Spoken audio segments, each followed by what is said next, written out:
नमस्कार दोस्तों, welcome to my channel real talks by SB. मैं हूं आपकी होस्ट एंड दोस्त सुजाता। दोस्तों, यह घटना है 19 सितंबर 1961 की, अमेरिका के एक शहर हैम्पशायर की। एक दंपत्ति अपनी कार से अपने घर की तरफ जा रहे थे।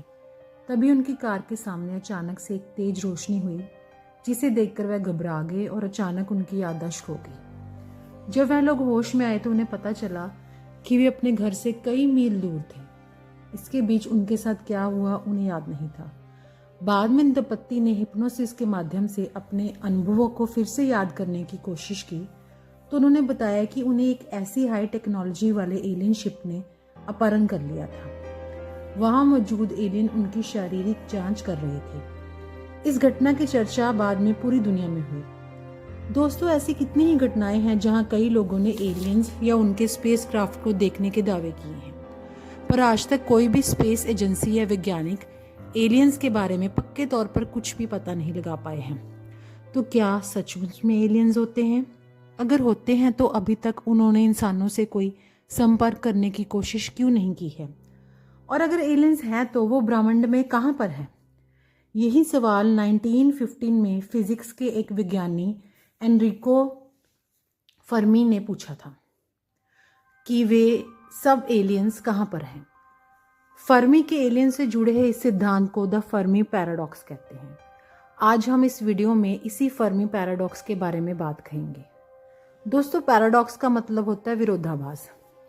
मतलब फर्मी का कहना था कि एलियन सभ्यताएं हमारे ब्रह्मांड में होने की बहुत बड़ी संभावनाएं हैं, पर कोई सबूत नहीं है। इसे ही विरोधाभास कहा गया है। यह एक ऐसा प्रश्न है जिसने दुनिया के सबसे बड़े दिमागों को भी हिलाकर रख दिया है। आइए दोस्तों, हम जानते हैं कि फर्मी ने क्या कारण दिए कि अगर एलियंस हैं तो अभी तक उन्होंने हमसे संपर्क क्यों नहीं किया है।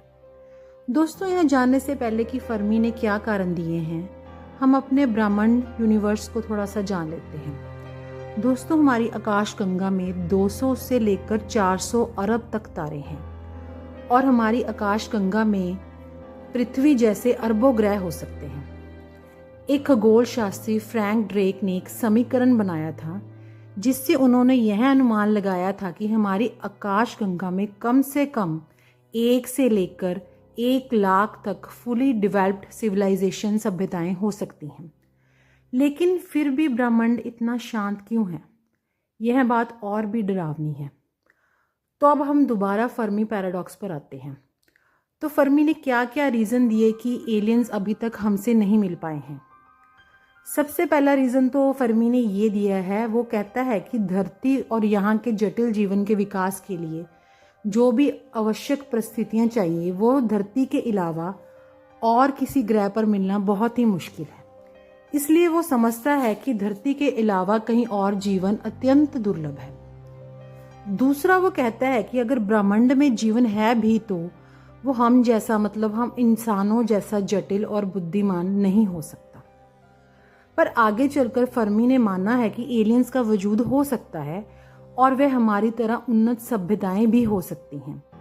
तो यहाँ पर उसने जू हिप्नोसिस का सिद्धांत दिया है। उसने कहा है कि यह सभी एलियन सभ्यताएं हमारे अस्तित्व के बारे में जानती हैं, लेकिन उन्होंने जानबूझकर हमसे संपर्क नहीं करने का फैसला लिया है। वे हमें एक कॉस्मिक चिड़ियाघर की तरह देख रहे हैं जब तक हम की एक खुद निश्चित स्तर पर विकसित ना हो जाए। यह बात तो सुनने में और भी डरावनी लगती है कि दोस्तों, जैसे कोई हमेशा ही बाहर से हमारी तरफ देख रहा हो। इसके बाद एक और विचार देता है कि एलियंस हमसे बहुत दूर हैं। ब्रह्मांड इतना बड़ा है कि उनकी बस्तियां सिग्नल हम तक नहीं पहुंच पा रहे।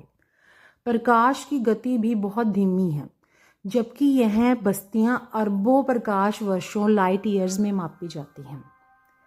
वह आगे चलकर एक और दलील देता है कि हम रेडियो तरंगों के माध्यमों से उनके साथ संपर्क करने की कोशिश कर रही हैं, लेकिन शायद यह उन्नत एलियन सिविलाइजेशन न्यूट्रॉनो, लेज़र या अन्य किसी हाई डेवलप्ड टेक्निक से हमसे संपर्क करना चाहते हों।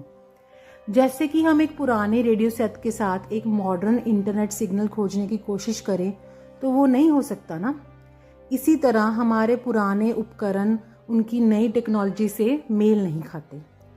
एक और कारण यह भी बताया गया है कि एलियन की सभ्यता इतनी उन्नत हो चुकी है कि वो अब किसी ग्रह की सतह पर रहने में रुचि नहीं रखते। उन्होंने अब अंतरिक्ष कॉलोनियों में रहना शुरू कर दिया है, या फिर वो इतने उन्नत हो चुके हैं कि उन्होंने अपना फिजिकल एग्जिस्टेंस ही छोड़ दिया है।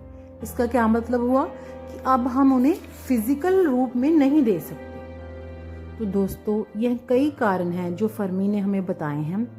अब तक एलियंस या एलियंस हम एलियंस तक और एलियंस हम तक क्यों नहीं पहुंच पाए। कई लोगों को तो लगेगा कि ये कारण सिर्फ महज एक कयास है, लेकिन हमें एक बात याद रखनी चाहिए कि फर्मी एक विज्ञानी थे। दोस्तों, जैसे जैसे नए नए टेलीस्कोप और स्पेस प्रोग्राम लॉन्च हो रहे हैं, तो हो सकता है भविष्य में हमें यह जानने में मदद मिले कि इतने विशाल ब्रह्मांड में हम अकेले हैं या नहीं। आप कमेंट में ज़रूर बताना कि आपको फर्मी के कारणों में से सबसे सटीक और विश्वसनीय कारण कौन सा लगा। मिलते हैं दोस्तों ऐसी एक और रोमांचक वीडियो के साथ। अगर आपको यह वीडियो पसंद आई तो please like, subscribe and share my channel real talks by SB. Signing off.